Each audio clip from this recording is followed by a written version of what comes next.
So Apple stealth dropped the iPad mini 7 last week, and I've been lucky enough to have it for the last few days. So I asked you over on Instagram and here on YouTube what you wanted to see in this review, and thank you for all the responses. But the biggest question which kept coming up is, did they fix the jelly screen? So I think we should dive into that straight away. Okay, so if you weren't already sure, jelly screening is when you'd scroll really quickly on the iPad mini and it would look like the screen's kind of doing this. It's hard to see here, but I really do think it's been fixed. This is the new iPad mini 7 and this is the old one.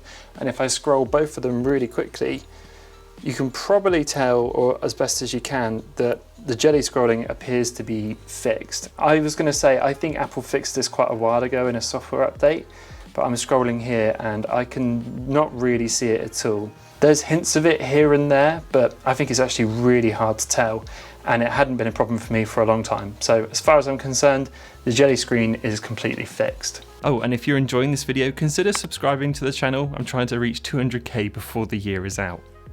Okay, with the jelly screen out of the way, I'm going to talk about all the good things of this new iPad, all the kind of meh things, and all of the bad stuff too. Alright, let's start with the good stuff. And there's no argument here, the spec bump chip upgrade to the A17 Pro is really heavy. We're on the A15 chip beforehand, and getting a generation leap this far is really good for the iPad mini. It also comes with 8GB of RAM as standard across the board now, which is great. Those coupled together just mean this iPad is going to last for a really long time, and there is actually a noticeable difference in performance. Now in day-to-day stuff, you're still going to struggle to kind of really see this. If you're an average user where you're just watching things and maybe taking notes and maybe just doing, this and that on it. But if you are a pro level user and you're using it for those higher end things like video editing and Lightroom editing and gaming, you're going to see a difference completely. When I was editing photos in this in Lightroom, everything felt a lot more snappy and it was quicker exporting photos too, and playing games was much nicer on here as well.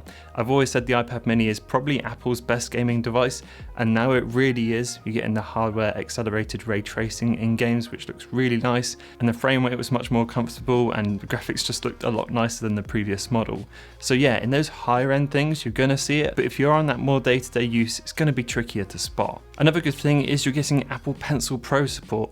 This is awesome. I didn't think this would actually come to the mini, but I'm really glad they have, because you're getting all the really nice new features of it, like the squeeze to get different options up and the barrel roll, and it's just honestly a much nicer pencil experience in general, in my opinion. Obviously, if you already have an Apple Pencil 2, it means that isn't going to work with this new model, which is a shame. However, on another flip side, it now means the Apple Pencil lineup for the iPads is completely sorted. This was a minefield for the long time. There was like 4 options, but now it's down to 2. The Apple Pencil with USB-C, which works on every single iPad, and the Apple Pencil Pro, which works on a few.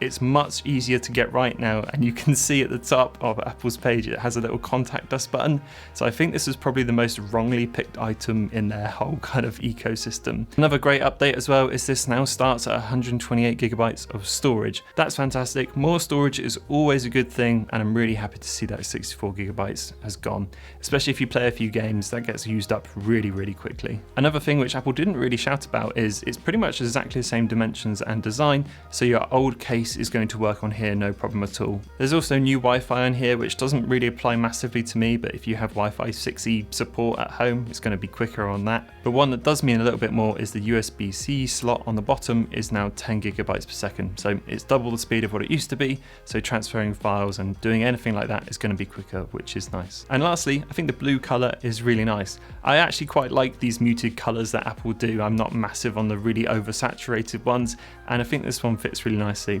Before we move on, I wanted to thank the sponsor of this video, Paperlike. If you weren't already sure from watching my videos, Paperlike is a screen protector for your iPad that really makes it feel like you're writing, drawing, or sketching on paper. Not only protecting your screen, but also getting rid of that unnatural feeling of writing on glass. Using their proprietary nanoduct technology, Paperlike adds resistance and grip to your pencil inputs, really emulating that wonderful pen and paper feeling. It's a similar effect to Apple's new nano texture display option for the iPad Pro, but it still gives you that physical feedback, so you can use it on there too. Paperlike now has versions for all of the new iPads which came out this year, so if you want to check them out, follow the link in the description below, and a huge thank you goes out to Paperlike for sponsoring this video.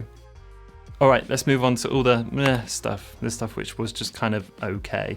And first up is there's no improvement to battery life here. Now that's not a huge deal for me because I always thought the iPad mini, to be fair, all the iPads have decent battery life and this is still going to last you all day, no problems. But I was kind of hoping we might get a little bit of a bump there because of the efficiency of the new chip or something like that. But it's exactly the same. I also thought the camera might move to the horizontal place to match all of the other iPads as well, but it stayed in that kind of portrait orientation.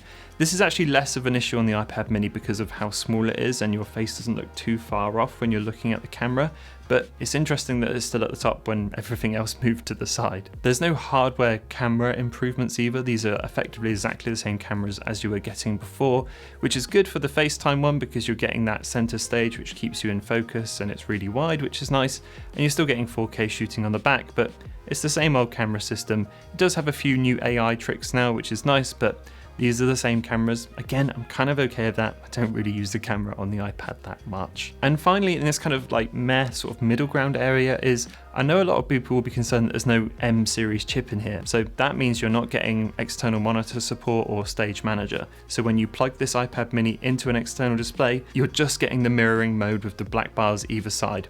That's a real shame. I would have loved to see Apple do some form of external monitor support, whether that's just one app at a time or something like that. You're still just getting that old, weird sort of mirroring experience, which isn't really massively useful. I do kind of understand though, because an iPad mini isn't really supposed to be docked into a bigger computer setup. This is a small portable device to take with you when you need an iPad on the go. And finally, thanks to it just having an A series chip rather than the M series chip, is you're going to be locked out of some pro level apps and some pro level features within those apps.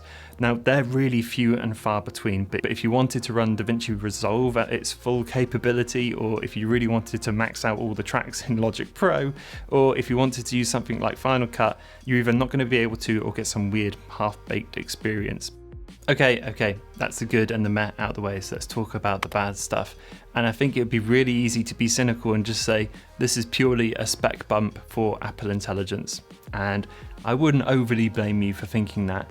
One of the biggest issues with Apple Intelligence right now as a tech reviewer, and especially someone who's outside of America, is I can't use Apple Intelligence yet. It's not here. Now it is coming to the UK in December and I can finally start testing it then, but reviewing a product when its main feature is that upgrade when it's not here is really tricky. So it's really hard to say if it's completely worth going for or if it's not worth going for. Secondly, there's no update to the screen like at all as far as I can see. Now I know for a fact that they were never going to put 120 Hz on here, and the sooner we all accept that we'll probably all be a lot happier, but I was hoping they might make the screen a little bit brighter. This is stuck at 500 nits, which isn't a bad thing by any stretch, but going a little bit brighter would have been kind of really useful for the iPad mini and also a nice little upgrade.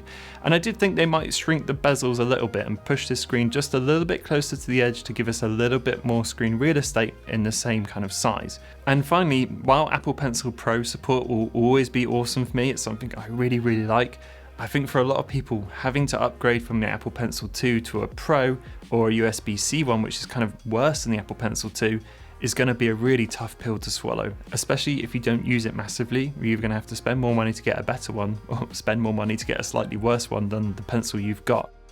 Okay, so my final thoughts with this new iPad mini 7th generation, and the big question is really, did Apple do enough here? Is this like a big upgrade and is it worth going for?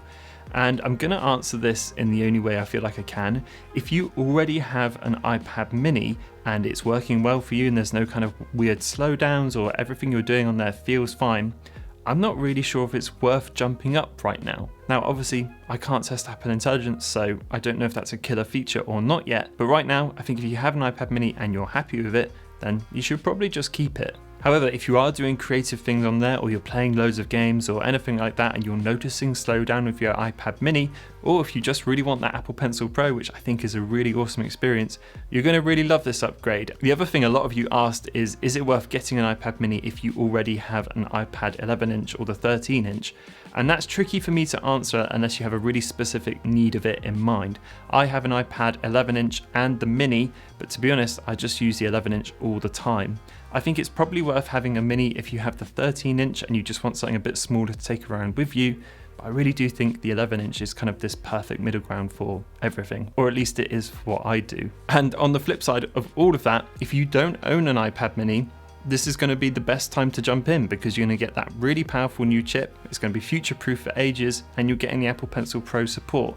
Personally though, I do think Apple probably could have done a little bit more here, and I'm not suggesting they should put in the M4 chip and make it crazy powerful and give us a 120Hz screen and all that sort of thing, as much as I would love that. But I would have loved to have just seen a little improvement here and there. Maybe bump that battery life up a little bit. Having a slightly bigger screen in that small footprint would have been a really cool upgrade, and having some form of external monitor support I think would be really cool for the Mini. Like I said, even if it was for one app at a time or for something like that, that would have been cool. So yeah, those are my kind of overall thoughts on this new iPad mini. And actually I've got so many thoughts about the iPad mini as a whole, as a product, as a category, that I'm going to put it into another video. So I'll link that below, and I'll link it up here if it's live at this point by the time you're watching it. I hope you enjoyed this video. If you did, pop a like and leave a comment if you're picking up one of these new iPad minis, or if you're sticking with what you got, or anything. I just want to hear your thoughts about it in the comments below, because I always love to read those. And as ever, I will see you all in the next one.